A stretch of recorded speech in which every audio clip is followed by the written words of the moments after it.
primeira vez que eu tive uma casa espírita, foi aqui, né, alguns anos atrás, e eu passei a frequentar, fazíamos a oração, a subida vibratória que a nossa colega acabou de fazer, e foram citados, né, a chama violeta, as fraternidades, enfim, a subida vibratória são ligações que a gente faz através do pensamento para nos conectar com essas energias do plano espiritual. Só que eu não conhecia nenhuma delas, né? E acho que muitos de vocês também não conhecem. Eu tive a curiosidade de separar algumas coisas não, todas as vibrações que são citadas aqui na subida vibratória, para que a gente não fizesse as orações decoradas, né, como a gente sempre fez na vida inteira, né?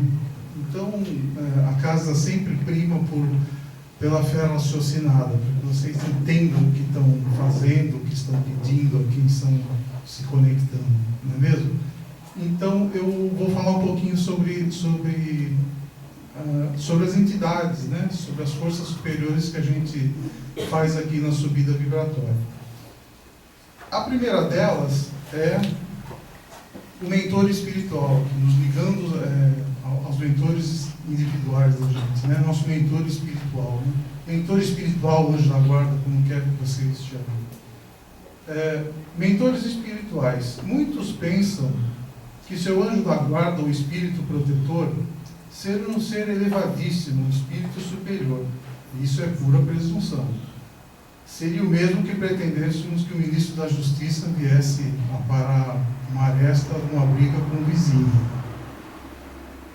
Para isso existe uma autoridade específica. Temos diversos espíritos que se interessam pela nossa proteção e desenvolvimento, não resta dúvida. Mas que os mesmos sejam de ordem superior é pura vaidade da nossa parte. Contudo, são de fato melhores do que nós, pois não se justifica que o inferior protegesse um superior. Assim sendo, todos nós temos os nossos guardiões, segundo as nossas condições evolutivas, do jeito que a gente está vibrando hoje também, né? Entretanto, é necessário lembrar que há uma hierarquia em todos os planos, tendo em vista que quando o problema escapa à competência do nosso mentor, ele solicita do seu superior a necessária intervenção. Outro aspecto a ser considerado, é o que a gente realmente pensa, é o da efetiva e ininterrupta assistência do guardião ao seu pupilo, como se fosse um escravo ao nosso serviço. A gente acha que o anjo está sempre disponível, né? Ele faz um monte de coisa errada e depois quer que ele esteja do lado naquela hora, né? Quando os espíritos disseram que o anjo guardião se liga ao seu protetor, não significa uma constante assistência, como no Evangelho no Lar, que é uma hora combinada, determinado dia, determinada hora, aí sim, o seu anjo guardião está ali presente para te orientar, não é mesmo? Mas sim um compromisso para com aquela criatura, ajudando sempre que necessária, seja pela evocação feita pelo tutelado, ou seja, nós, né? Ou pelos vigilantes desses, que são os espíritos familiares e os espíritos amigos. E a gente não tem só um anjo guardião, a gente tem um mentor um pouco mais evoluído que a gente que nos auxilia. Mas nós temos muitos espíritos familiares e amigos que nos rodeiam também. E são esses que vêm na intervenção quando a gente pega, oh meu Deus, não é Deus que vem direto, né? Nossa vibração está bem baixinha para achar que a intervenção vem direto, né? Caso contrário, o protetor não disporia de tempo para os estudos. Os nossos anjos guardiões também estudam, ou para outras tarefas. Lembremos também que temos a companhia que estivermos invocando pelas nossas condições mentais, as quais variam segundo as nossas atitudes. Se estivermos voltados para os anseios carnais ou violentos, não poderemos ser ajudados pelos nossos benfeitores, porque ao afinar com entidades inferiores, automaticamente estaremos repelindo a sintonia daqueles que nos querem ajudar. Então não adianta pedir para o anjo da guarda se a gente está fazendo um monte de coisa errada. A vibração dele não consegue chegar na gente, não é que ele não quer. A gente não permite. A gente precisa se elevar um pouquinho para que o nosso anjo guardião nos auxilie e nos atenda quando a gente precisar dele, né? Então, Esses são os nossos mentores espirituais. A chama violeta, também pedindo a chama violeta para transmutar todas as energias, né, nocivas. A chama violeta, também denominada chama da transmutação, representa a vibração do Espírito Santo quando invocada.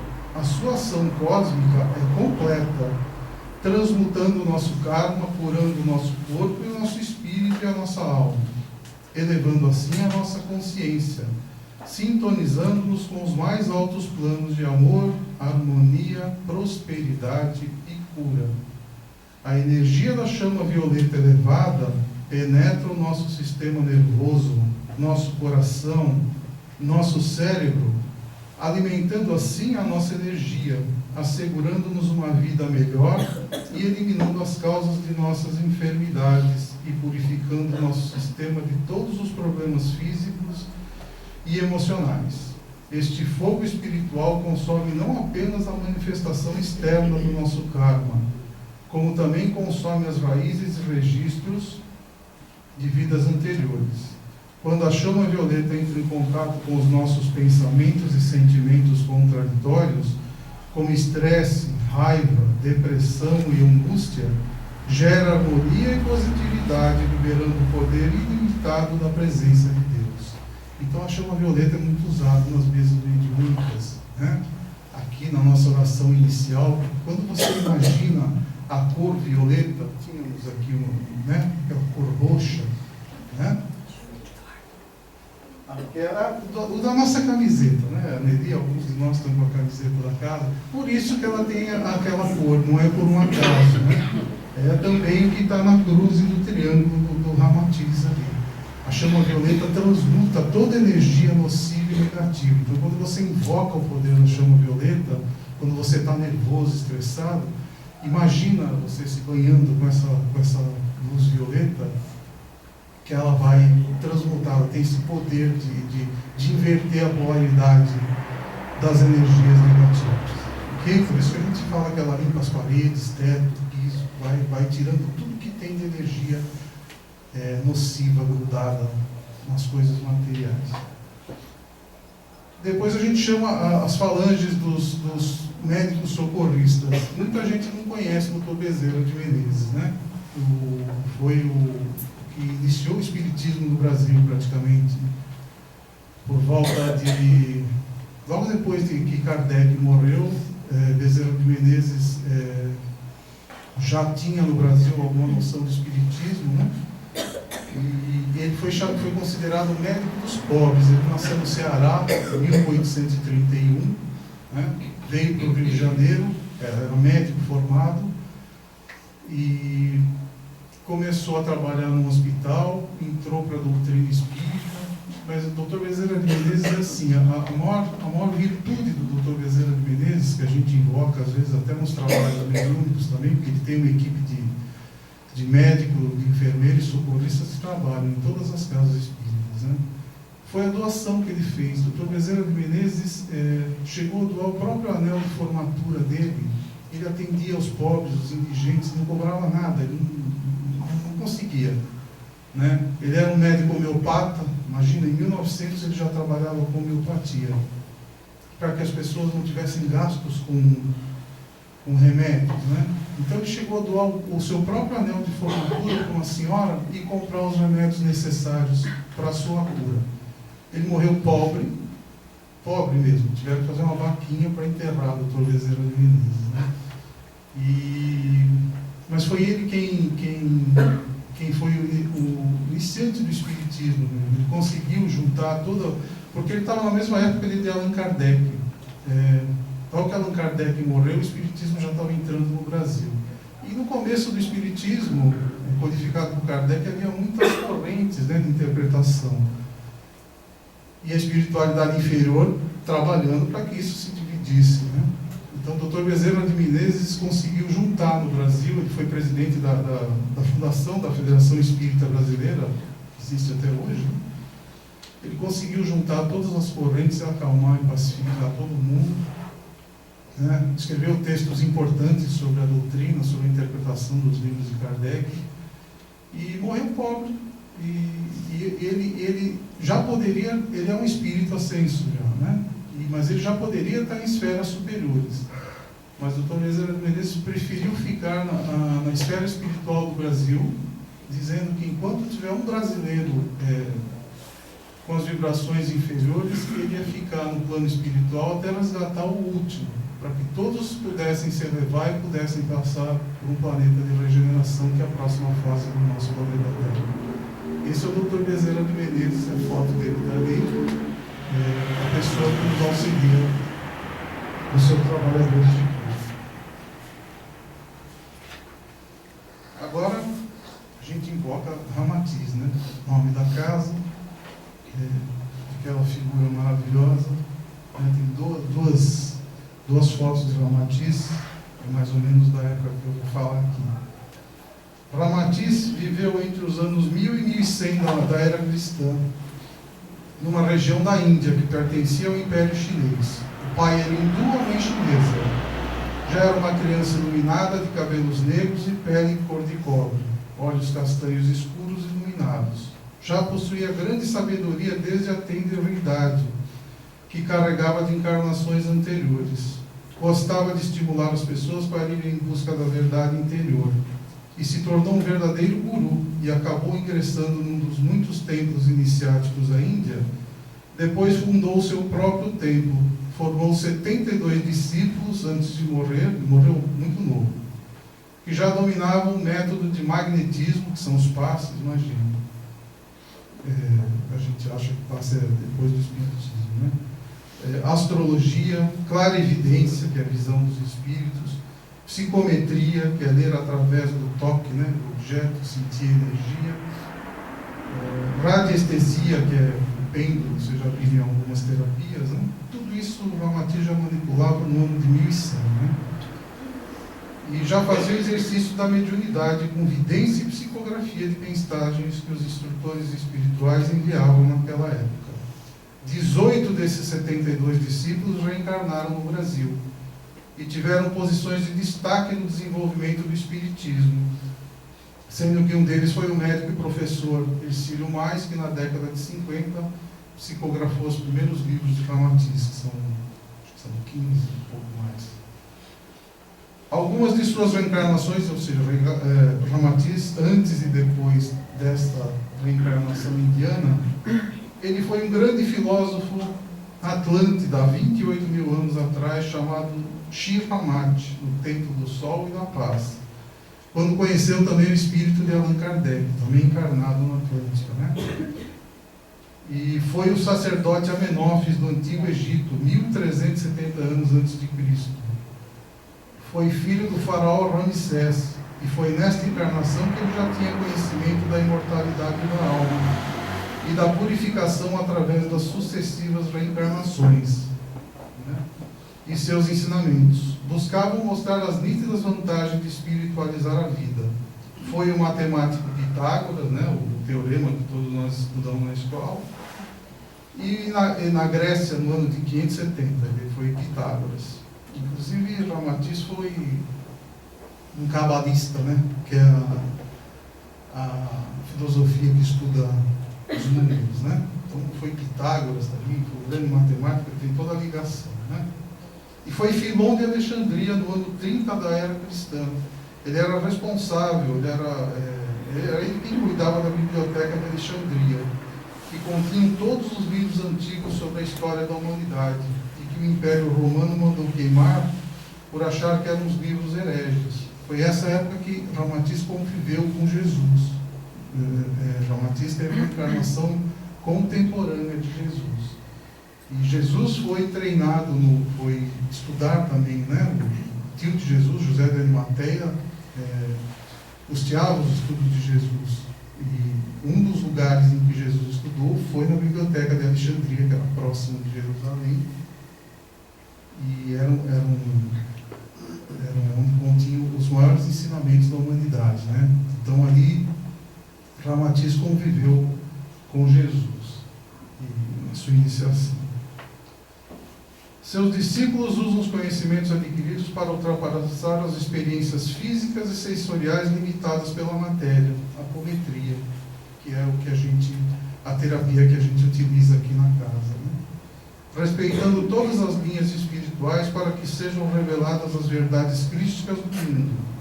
Nos seus livros, aprende-se sobre o prejuízo de se comer a carne vermelha, que ele chama de cadáveres, e sobre o respeito a todas as correntes religiosas, dedicando um livro somente a esse assunto, evidenciando a importância de cada tipo de religião em relação ao grau de evolução de cada ser humano, e da necessidade de se passar por cada um desses degraus, pois que não damos saltos evolutivos, e de que cada etapa deve ser cumprida. Então, Ramatiz, ele ressalta a gente não criticar as outras religiões. As religiões são estados evolutivos que a gente tem.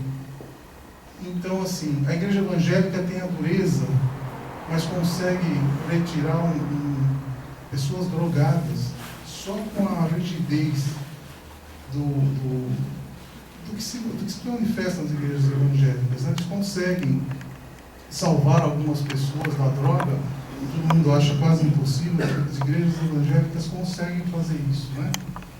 E todos os tipos de religiões auxiliam no estágio evolutivo de cada um. Ele tem uma frase interessante, ele coloca assim: o rótulo religioso não passa de uma experiência transitória, ou seja, a religião que a gente escolhe em cada encarnação, em determinada época do curso ascensional do Espírito Eterno. Então nós já fomos evangélicos, ateus, deuses, né? Adoração a Deus, nós já passamos por todos esses estágios, né? Todos eles foram importantes para a gente chegar aqui hoje, né? Ele fala muito da contribuição da Umbanda também, né? Ele cita que a gente não tem preconceito nenhum contra os irmãos da Umbanda, da Candomblé, enfim, dessas religiões. Diz que até que os espíritos, antes de serem tratados nas mesas das casas espíritas, muitas vezes os espíritos mais endurecidos passam pela Umbanda, porque lá é que o pessoal tem força para domar esses espíritos mais endurecidos, né? Então eles já chegam nas mesas mediúnicas das casas espíritas, já com o segundo tratamento, já mais avançados, mais preparados para serem encaminhados, né? E ele mesmo se reveste, assim, se você entende na Umbanda, que é o preto velho que vem e cura e faz as curas, ele se apresenta com a roupagem de preto velho. Eu não tenho nenhum preconceito com isso. Assim que você entende, então eu sou preto velho.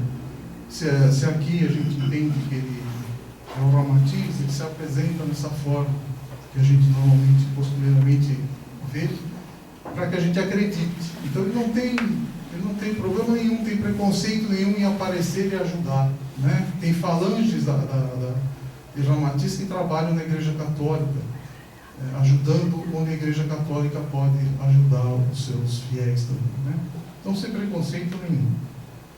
O ponto central das mensagens do trabalho de Ramatiz, que é seguido por várias casas espíritas do Brasil inteiro, que recebem as suas indicações espirituais, é a sempre postura universalista e não separatista, que permite a todos absorver os conhecimentos espirituais das mais diversas linhas, convergindo dessa forma para uma união semelhante que se dá no plano etérico entre as fraternidades da Cruz e do Triângulo.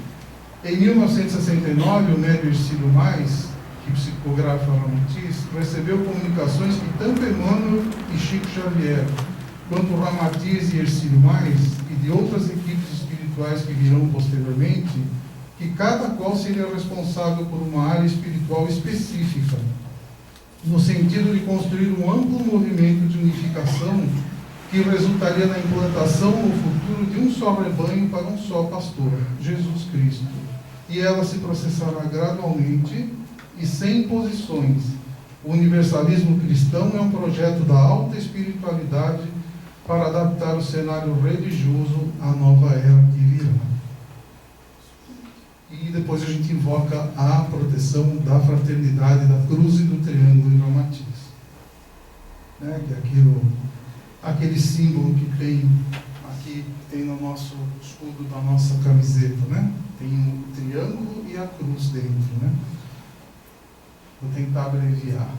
A cruz e o triângulo é uma fraternidade que foi unida. São correntes espirituais do Oriente e do Ocidente que se uniram no plano espiritual para poder preparar o mundo, a Terra, para essa nova era que virá, né?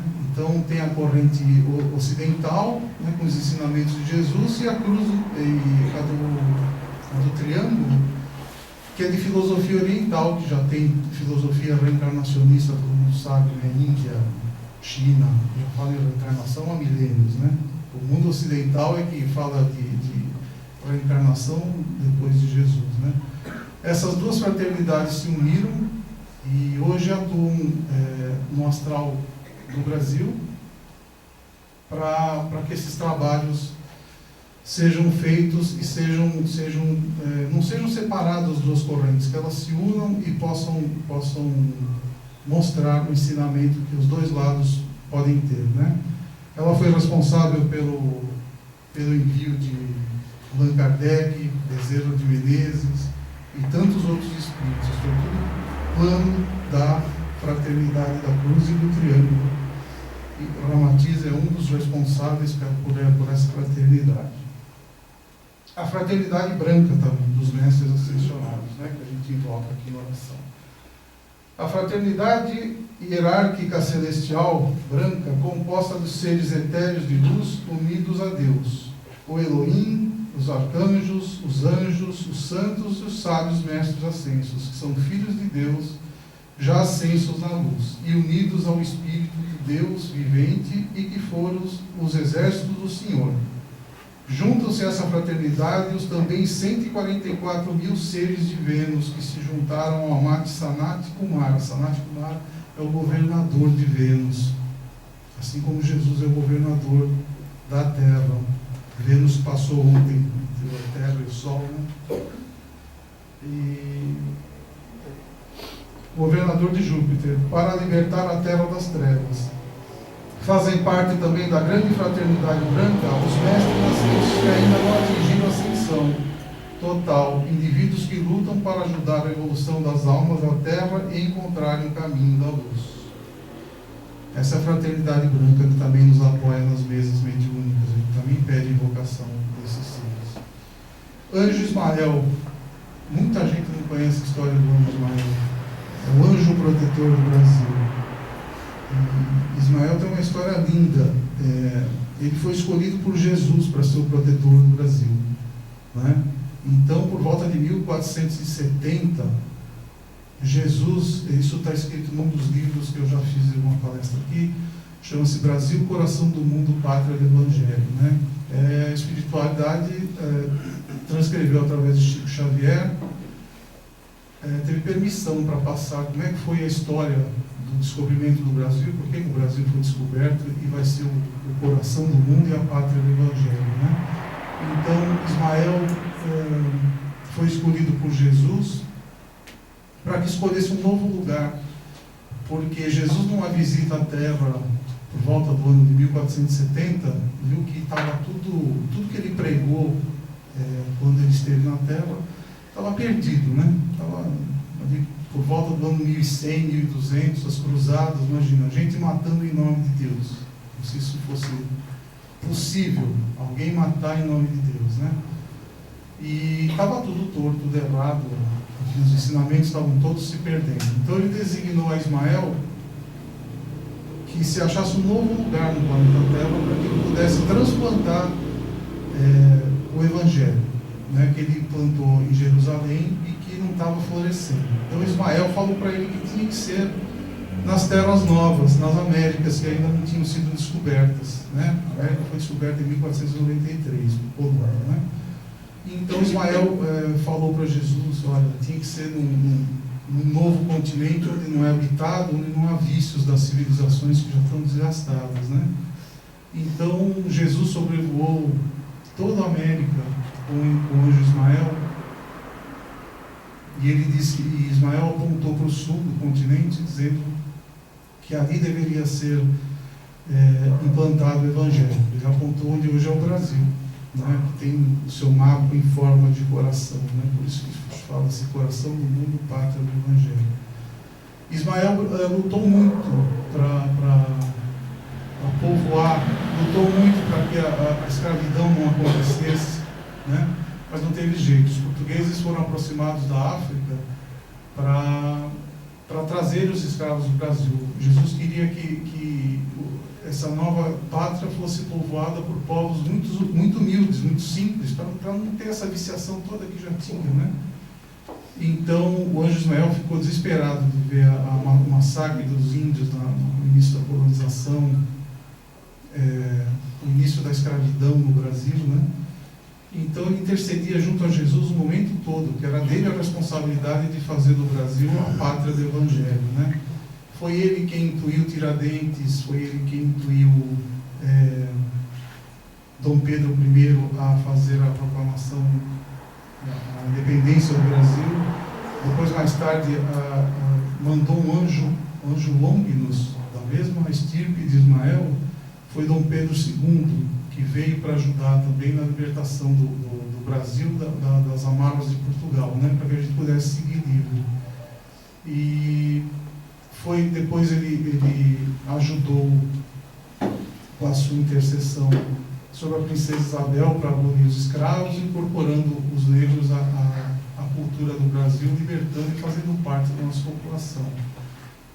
Depois Ismael pediu para Jesus que aumentar a população do Brasil, né, para a colonização. Jesus pediu a Ismael para que fosse aos umbrais, às zonas inferiores, porque Jesus ouvia há muito tempo o chamado dos espíritos das inquisições, né, aquele pessoal bárbaro das guerras, que estavam arrependidos, estavam na hora de reencarnar.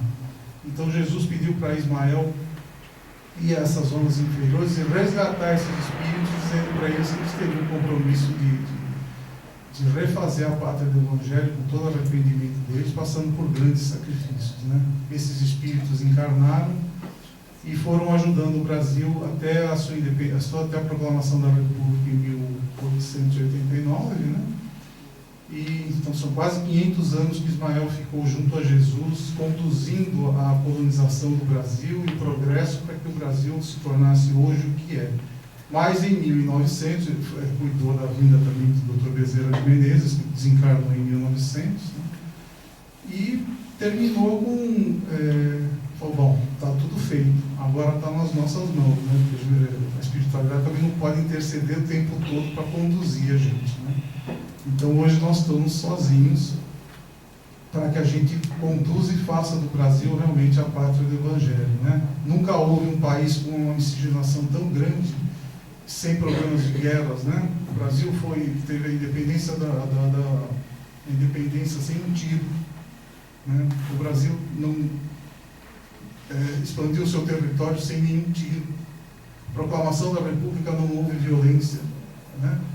A abolição da escravatura, não houve guerra como houve nos Estados Unidos, né? Então tudo isso foi conduzido pela alta espiritualidade para o Brasil ser o celeiro, né, desse novo Evangelho. E nós fazemos parte disso. Temos que nos esforçar para ajudar o anjo Ismael, né, que é o protetor do Brasil, para que a gente consiga implantar e fazer do Brasil o país do futuro. Depois do anjo Ismael, a gente vai para Maria de Magdala, né? Todo mundo conhece a história de Maria de Madalena. Maria de Madalena era uma cortesã muito linda, príncipes, os comerciantes, todos frequentavam a sua casa, né, de prostituição em Magdala. Ela era a mais bonita de todas, né? Mas ela tinha um vazio muito grande e ela começou a se arrepender daquela vida. Ela não queria mais levar aquela vida, até que uma das servas dela comentou sobre a história de Jesus, né? Ela dizia que havia um rabi na Galileia que pregava a paz e tudo mais. Ela se interessou e foi ter com Jesus em Cafarnaum, né? Então, logo ela teve contato com Jesus, ela se converteu, né? E ninguém em Magdala acreditasse que ela pudesse se converter, né? Pelo luxo, tudo que ela tinha, o poder que ela tinha, né? Por ser muito bonita. Então, Maria de Magdala é o exemplo de reforma íntima que a gente cita nas orações aqui, justamente que ela teve que superar tudo isso. Ela teve a desconfiança o tempo todo das pessoas, da sua conversão, né? Ela largou tudo, ela tinha palácios, ela era riquíssima. No dia seguinte que ela se converteu com Jesus, ela distribuiu todos os bens. Ela ficou com o suficiente para poder comer e sobreviver. E eram muitos, eram palácios, era ouro, prata, tudo que ela ganhava dos príncipes, né? E do pessoal que frequentava aquela casa, né? E então o exemplo de reforma íntima foi essa. Ela teve que se resignar, porque ela teve que sublimar todas aquelas tentações também, daquela vida opulenta que ela tinha, né? De prazeres também. E ela teve que passar por tudo isso. Foi a primeira vez Jesus, depois de ressuscitar, em espírito, evidentemente, né? Também os discípulos tinham mediunidade, né? Então Jesus aparece primeiro para Maria Madalena. E ela disse que viu Jesus, foi ter com os apóstolos, e os apóstolos já começaram a desconfiar. Pô, mas por que ela primeiro que viu, né? Então as provas que Madalena passou, né? Depois morreu Jesus, e ela foi pregar junto com os apóstolos, mas a desconfiança sempre pairava sobre ela, porque ela tinha vindo da prostituição, mas ninguém acreditava na conversão de Maria de Madalena, né?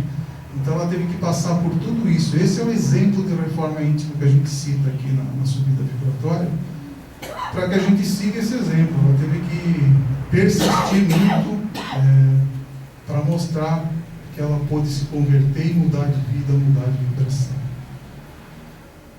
Poxa, acho que deu tempo. Então, é isso, pessoal. É mais para a gente saber, a próxima vez que a gente fizer a subida vibratória, para que a gente saiba cada entidade dessa aqui que a gente invoca, para a nossa proteção, né? A gente orando aqui em 100, 150 pessoas com a proteção dessas entidades. Vocês não fazem ideia da corrente magnética positiva que a gente gera. Não fazem ideia. Eles absorvem tudo isso, transformam o mundo tudo de volta para a gente, né? Principalmente na hora do passe, que é onde a gente recebe toda essa energia dessas entidades, e a gente pode equilibrar a todos vocês e a nós mesmos.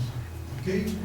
Então, satisfeita a curiosidade, próxima vez vocês já sabem a quem estão se ligando, e não mecanicamente, como a gente faz às vezes, né? Obrigado a todos. Boa noite.